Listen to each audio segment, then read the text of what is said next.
What's up, guys? It's DIYWallSt here. Today is June 27th, Friday, and I made about $915 today trading mostly MES. I got about 6 hours sleep this morning, so it was a little bit edgy, and it was really tough trading in the morning, so I mostly just followed the signals from the VX Algo system.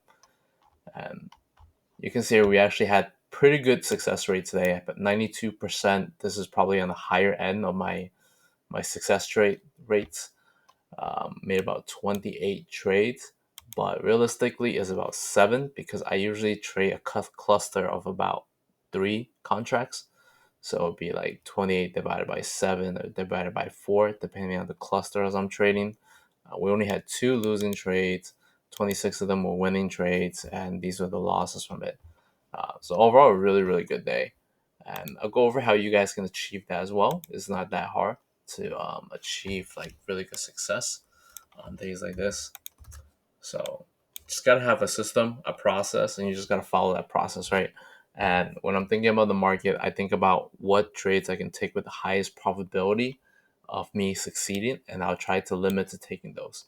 So this morning, market open, we were at the 1 minute MOB here, and I was watching to see what it does if we would, go bullish or bearish from there, whether we would go under or go back up.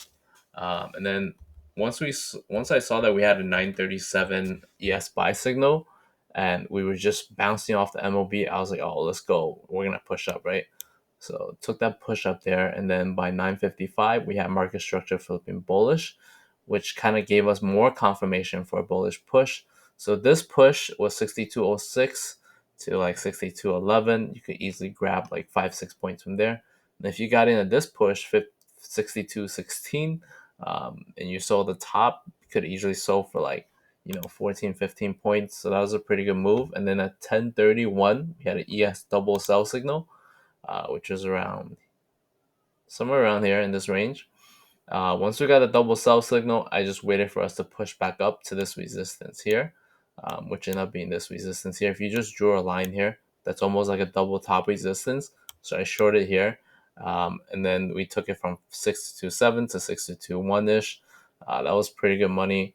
It played out really well. And then 143, we had a market structure flipping bearish, which is over here, somewhere in this time frame here. Market structure flip bearish. We went from 62.20 to as low as 61.83. So that's about 35 points, give or take. So overall, pretty good play. You can also see the market flipping bearish from here too. You can see like us losing this moving average, going under it, back testing it, going under, back testing it, and just going under it, back testing this red moving average now, going under, back testing it, and then bam, slam, right? You can also see a lot of death cross as all these moving averages are crossing to the downside, which is also pretty bearish. And then we came to test the MOB, bounced a little bit, broke under, and then it wasn't until over here around 2 or 3 p.m. where we got a reversal. And you can see this is a pretty strong reversal too, because near the range over here, we actually had a X1 buy signal, and that usually means it's pretty bullish, and we've been having a lot of V-shaped recoveries the last few days. So a lot of the market is you just have to understand what the condition is, right? So if we've been having V-shaped recoveries the last few days, you want to be wary of these V-shaped recovery coming. So once we got the X10 buy signal, I took a buy and I just waited. I just took profit here. I took profit here, and I just waited, because there was a possibility that we could V-shape. And as you can see here, I'll show you what it looks like to see the V-shape, right? So if you look at this, it's a very sick V-shape recovery. So usually when they start making that V-shape recovery, you don't want to get in front of this train. You don't want to short it. You should have already made majority of your money from here, right? You should have made majority of the money here and taken that, move back up. As it starts to move back up, you want to start looking at the 10-minute and you want to see, hey, when is that time to short coming up if you really want to short it? But honestly, the time didn't come to short until like around 340. So if you caught in this early range, you would get wrecked, getting in front of this train. So a lot about trading is just learn how to preserve your money and take the trade that is most likely for you to win. So if you're taking a trade shorting here and here, when the probability is against you, you're most likely to lose. So that's the key lesson that I would say I learned today, or from this week, honestly, because I actually didn't start the week that well. There was one day in the week where I lost about $1,000, and the rest of the week was just making sure I retain the money and not lose any money, because you want to have the least amount of losing day possible.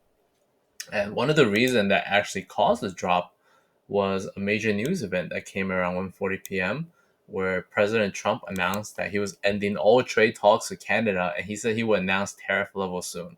And that added to the market volatility and caused this big dump here. And that gave us that bearish pressure later into that day. So I would say for next week, watch these key levels. I would say the 6,200 here is going to be a very key level to watch. So if we back test it, pretty bullish move up. If we go under it, then we could potentially move to the next level and the next level.